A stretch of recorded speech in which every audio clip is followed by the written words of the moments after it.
ইউক্রেনে রেকর্ড সংখ্যক ড্রোন হামলা চালিয়েছে রাশিয়া। ট্রাম্প পুতিন ফোনালাপের পরেই ইউক্রেনে এই নজিরবিহীন হামলা চালায় রাশিয়া। কি কথা হয়েছিল ফোনালাপে? ট্রাম্পের কথায় রাগান্বিত হয়েই কি হামলা চালালেন পুতিন? ইউক্রেনে ভয়াবহ হামলা চালিয়েছে রাশিয়া। ৪ জুলাই কিয়েভে ভয়াবহ বিস্ফোরণ ও ধোঁয়ার কারণে শহরের আকাশ ভারী হয়ে ওঠে। ইউক্রেনের কর্মকর্তারা জানান, রাজধানী কিয়েভের রাতভর হামলায় একাধিক আবাসিক ভবন ও ৬ স্থাপনায় আগুন ধরে যায়। আহত হয় অন্তত ২৩ জন এবং প্রাণ হারান একজন। এই হামলাকে ৩ বছরের যুদ্ধের অন্যতম ভয়াবহ হামলা হিসেবে অভিহিত করেছেন তারা।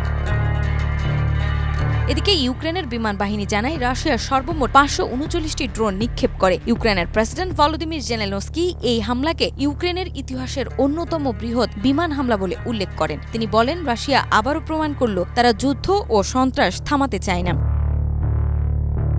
গত কয়েক সপ্তাহ ধরে রাশিয়া প্রায় প্রতিদিনই ইউক্রেনের শতাধিক ড্রোন ও মিসাইল ছুটছে।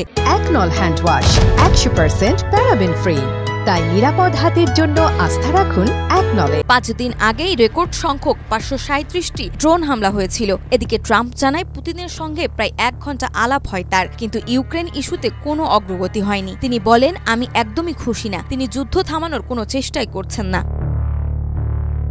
ক্রেমলিনের মুখপাত্র দিমিত্রি পেসকভ জানান, ট্রাম্পের বক্তব্য গুরুত্ব সহকারে নেওয়া হচ্ছে এবং পুতিন রাজনৈতিক উপায়ে লক্ষ্য অর্জনে আগ্রহী বলে জানিয়েছেন তারা। প্রসঙ্গত, ২০২২ সালে যুদ্ধ শুরুর পর যুক্তরাষ্ট্র ইউক্রেনের সবচেয়ে বড় সামরিক সহায়তাদাতা হলেও ট্রাম্পের ফের ক্ষমতায় আসার পর ইউক্রেনের সহায়তার ভবিষ্যৎ নিয়ে উদ্বেগ দেখা দিয়েছে।